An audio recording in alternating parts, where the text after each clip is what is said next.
The track championships, not the only big doings in Eugene. Our friend and colleague Lisa Byington informing Oregon senior Olivia Arciniega of her selection as the 5th ever winner of the Lisa Byington Award, given annually to a top announcer in our Student U program.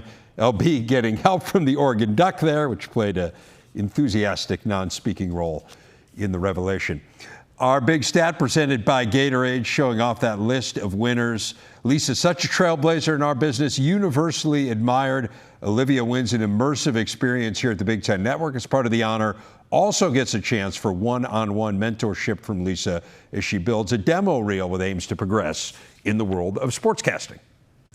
And Olivia Arciniega is our big interview. Olivia, congratulations on winning this award. Whenever we have the winner of any award on, I'm always just interested to know about the moment that they found out they had won. Your moment was pretty cool there. We just saw it with Lisa and the Duck. Take me inside what you were thinking.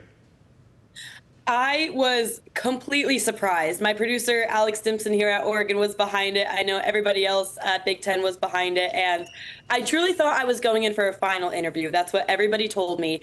And I had no idea what to expect, no idea what to prepare. And I walk in and all of a sudden the Duck's there. And I was so shocked. I really was so shocked. I was like, this is a really weird way to set up a final interview. And I don't think I fully realized until I saw Lisa sitting on Zoom right there. And I was, oh my gosh, I was over the moon. As well you should be. What was the conversation with Lisa like? Oh, it was amazing. I've been a huge fan of Lisa since I started, getting into broadcasting and really looking at the women who are in this industry. And so when I sat down, I was really between, okay, I won this award and I'm excited. I can't fangirl right now, but I kind of am. And the conversation with her was just amazing. She's just, again, amazing. I feel like a broken record. I'm going to continue to say that word. But having that conversation with her was something I've been really looking forward to since I started getting into broadcasting and set my goals to win this award. And she's, again, having that conversation with her was just surreal.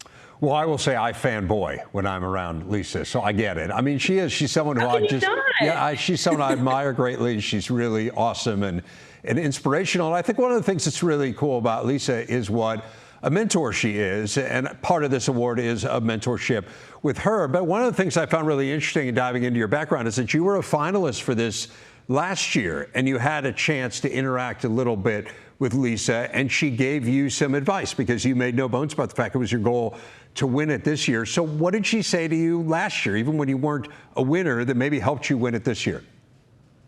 She gave such good advice last year, both on the technical side and then just about being a woman in this industry in general. A lot of it was very specific with my play-by-play and voice inflection and how to call these big moments, which helped so much going into this year when I was calling lacrosse.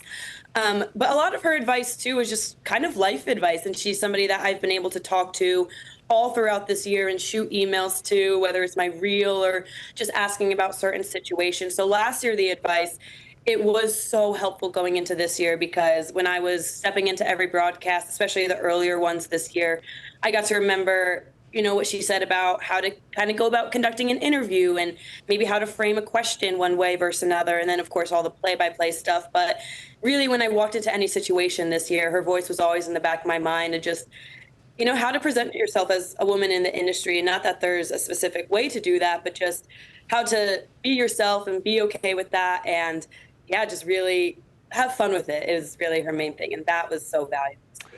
I do want to ask a little bit about your background. You're from New Jersey and obviously now a student at Oregon. And this has kind of been a long time coming. There's something great on your website where you show that when you were graduating 6th grade, everyone kind of had their career aspirations, what they wanted to do when they grew up. And yours said a broadcaster. And here you are now about to embark on that career. So what is it about this career and maybe about sports? Because obviously not just a broadcaster now, you're going to be a sportscaster. So you've kind of picked a subspecialty there. What is it about sportscasting that attracts you? Oh, well, I remember that moment in 6th grade when I would go around to everybody in 6th grade and just yap about the Chicago Bears. And I couldn't figure out what I wanted to put in my yearbook. And my teacher, shout out Miss Baldini, she was like, well, you talk so much, why don't you do this for a living? And I was like, okay, sure. So that's how that came to be. And I think that's really just what it is I love to talk about the sports and the stories that really come to it. And when I first picked up the microphone to do sideline, I had so much fun talking with the players and the coaches and hearing the stories behind why they're playing in this game or what this matchup means to them. And that is so much fun. And it kind of also was a way to calm the nerves, because being able to talk to everybody, and it just is a good reminder, we're all human. We're all doing what we love right now. And for me, I love to talk and I love to share those stories, and bringing that from the sideline to then play-by-play and color analysis. That was a lot of fun. Well, you are on your way now, Olivia, about to graduate. You're working for Front Office Sports, I saw. Give me a quick synopsis of what that's going to entail.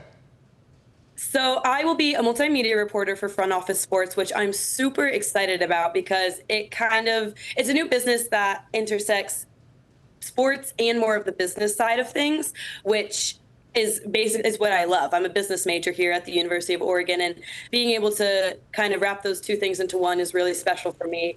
And then doing the multimedia reporting, I'll get to practice with more of a social media medium now and make those videos on Instagram and share them on TikTok and YouTube and all of that, which is, I love the traditional TV broadcasting, but getting to now evolve into social media is a really cool opportunity. So I get to start that in New York super soon.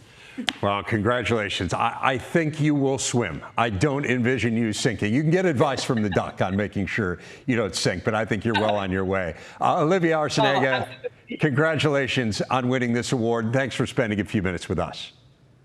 Thank you so much.